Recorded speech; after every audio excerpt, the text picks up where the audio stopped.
Welcome back to another technical deep dive here in the debug zone. Today we're tackling a big question and breaking it down with insights from other users. Hopefully this clears up some misconceptions and helps you get the answer you need. So buckle up, stay a little curious, and let's jump right in.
And that's a wrap.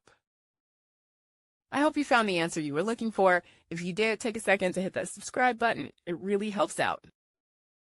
And let me know in the comments which solution worked best for you. See you next time in the debug zone.